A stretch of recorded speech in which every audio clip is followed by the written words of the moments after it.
semua ya habis upacara. Oke, sebelum kita belajar kita akan berdoa dulu. Ketua kelas pimpin doa dulu.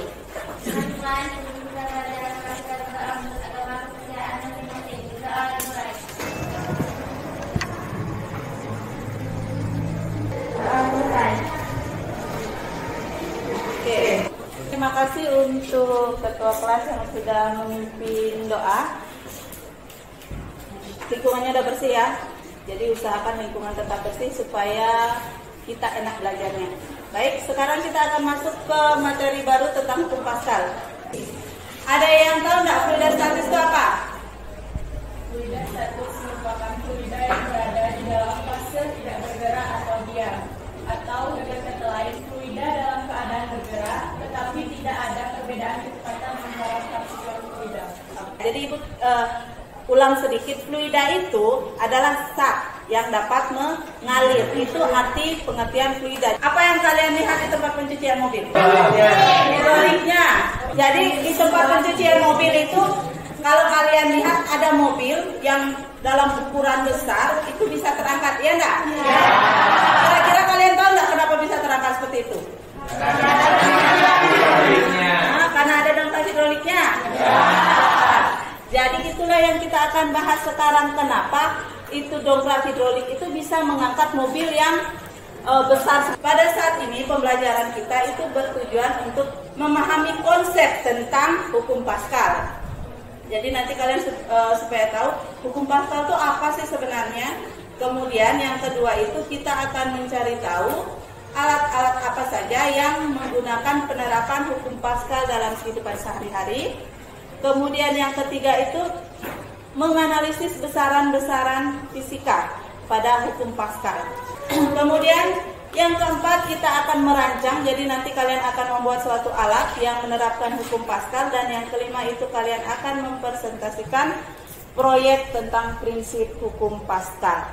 Nah sekarang sebelum Ibu menjelaskan lebih lanjut tentang hukum Pascal, di sini Ibu punya sejarah tentang hukum Pascal. Hukum Pascal itu ditemukan oleh seorang ilmuwan Prancis yang bernama Blaise Pascal pada tanggal 19 Agustus 1623. Pada usia 12 tahun, dia sudah berhasil membuat mesin penghitung untuk membantu pekerjaan ayahnya. Dan di umurnya yang ke-18, dia sukses menciptakan kalkulator digital pertama di dunia. Sekarang silakan kalian perhatikan video ini dulu ya. Perhatikan baik-baik videonya. Perhatikan aja gambarnya, anunya videonya. Dah? Lihat. Jadi dari video itu dapat disimpulkan bahwa tekanan yang diberikan pada zat cair dalam ruang tertutup akan diteruskan ke segala arah dengan sama besar. Sehingga menurut hukum Pascal maka akan terjadi P1 sama dengan P2. Jadi tekanan di penampang 1 sama dengan tekanan di penampang 2. Gitu. Kalian menyusun jadwal ya. Kemudian nanti pada saat presentasi di depan kalian bawa alatnya kalian presentasikan di depan bersama dengan LKPD-nya. Sudah jelas? Ya. Oke. Kalau sudah jelas, nanti kita akan bertemu di pertemuan kedua. Nanti di pertemuan kedua itu kalian akan presentasikan alat yang kalian sudah buat bersama dengan LKPD yang sudah Ibu bagikan. Itu kalian presentasikan masing-masing kelompok. Kemudian sebelum kita mengakhiri pelajaran kita hari ini, kita evaluasi dulu. Kita mengevaluasi dulu ya pelajaran yang kita sudah dapat. Kita evaluasi dulu. Yang pertama, tadi apa bunyi hukum Pascal? Tekanan.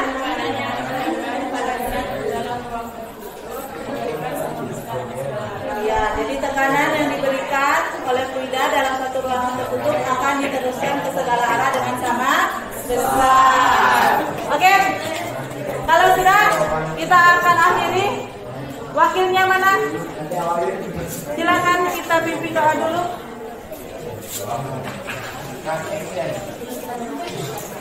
Baik, teman-teman, sebelum kita mengakhiri pelajaran pada pagi ini, alangkah baiknya kita berpercaya di tangan masing-masing, berdoa mulai.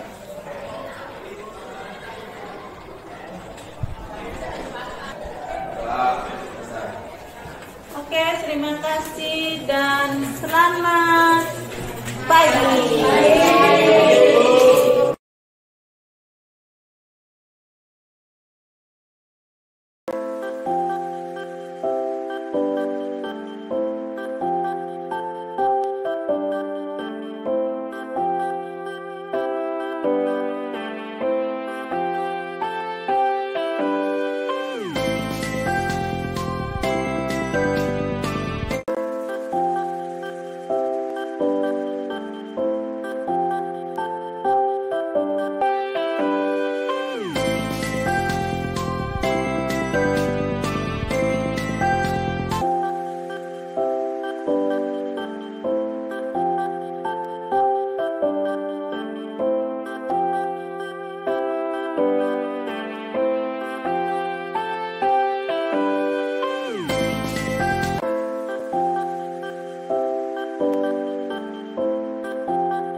Terima kasih karena semuanya sudah hadir di sini. Baik, sebelum kita memulaikan pembelajaran kita hari ini, kita akan berdoa dulu. Ketua kelas kita silakan berdoa dulu. Teman-teman, sebelum kita melaksanakan kegiatan belajar mengajar, marilah kita berdoa atas kepercayaan masing-masing. Berdoa dimulai.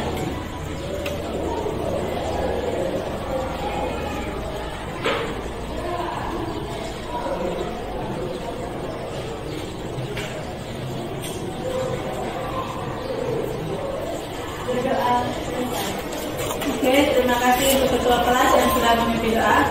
Kemarin itu kita sudah belajar tentang hukum pasar, ya kan? Apa bunyi hukum pasar kemarin? Tekanan terhadap pada saat lain dalam kelompok tersebut akan menjadikan kesalahan dan kesalahan.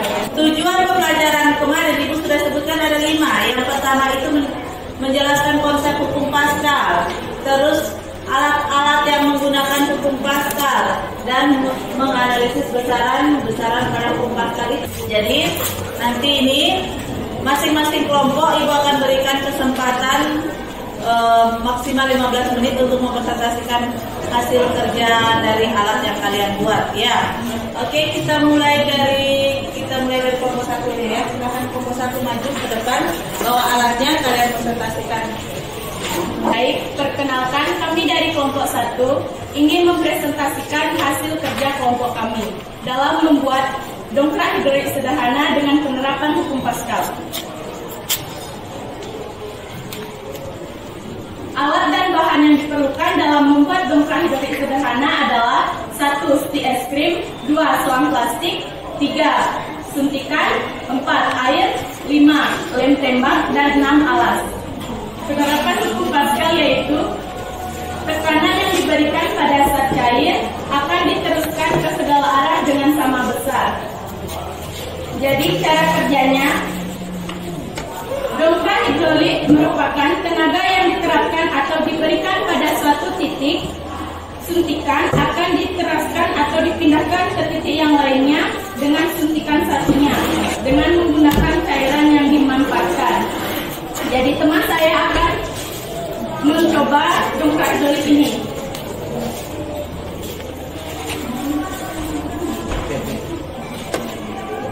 Jadi suntikan yang satu akan meneruskan cairannya ke suntikan yang lainnya. Kemudian pompa akan terangkat ke atas bergerak naik turun.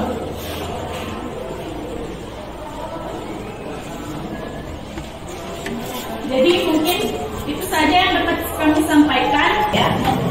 Oke, terima kasih untuk kelompok 1.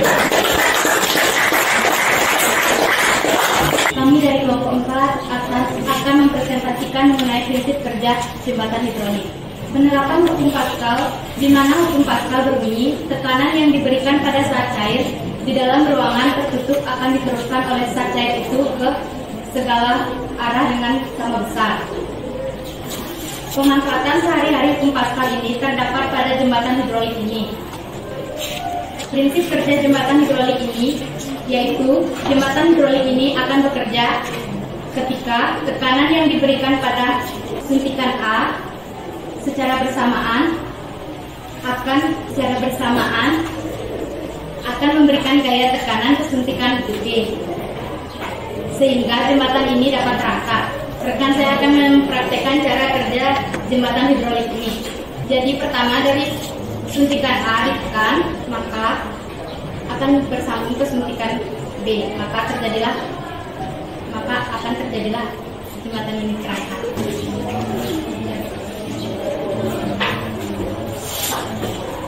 Sekian dari saya. Oke, terima kasih.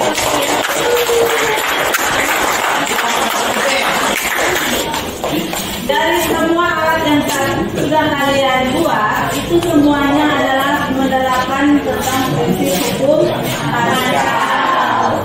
Intinya, pada saat penampang 1 ditekan, bagaimana maka akan menghasilkan tekanan yang akan diteruskan ke penampang 2 oleh fluida, sehingga penampang 2 akan bisa terangkat. Oke, sebelum kita mengakhiri pelajaran kita, Ibu akan mengevaluasi dulu sedikit tentang kegiatan kita yang sudah kita ikuti dari tadi. Jadi, Ibu lihat kalian sudah baik, presentasi sudah baik, hasil kerja kalian juga sudah baik, kalian sudah bisa membuat dan menjelaskan tentang sistem kerja dongkrak hidrolik dan jembatan hidrolik yang menerapkan prinsip hukum Paskal ya. Jadi kita akan mengevaluasi dulu dan mengumpulkan persepsinya kita tentang materi kita hukum Paskal di fluida statis ya. Jadi berkali-kali Ibu jelaskan tentang hukum Paskal. Hukum Paskal itu berbunyi tekanan yang diberikan pada zat cair dalam ruangan tertutup akan diteruskan ke segala arah dengan sama besar. Jadi kalau kalian ingin membuat suatu proyek tentang hukum Paskal, dipastikan bahwa fluida itu betul-betul dalam ruangan tertutup. Oke. Kemudian untuk hasil evaluasi kalian, masih ada beberapa yang belum mencapai ketuntasan. Nanti yang tidak sampai ketuntasan nanti Ibu akan kasih soal tambahan. Tapi yang sudah, berarti kalian sudah dapat memenuhi tujuan pembelajaran kita saat ini. Kita akan akhiri kegiatan kita pada saat ini. Sekretarisnya mana? Kayaknya belum pernah disebut sekretarisnya. Oh, tadi. Sekretarisnya pimpin doa dulu.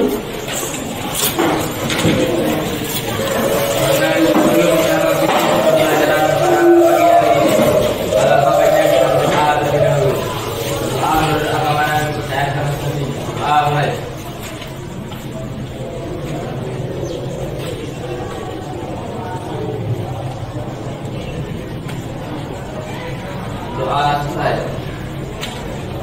Baik, pelajaran kita sudah selesai. Selamat siang dan terima kasih.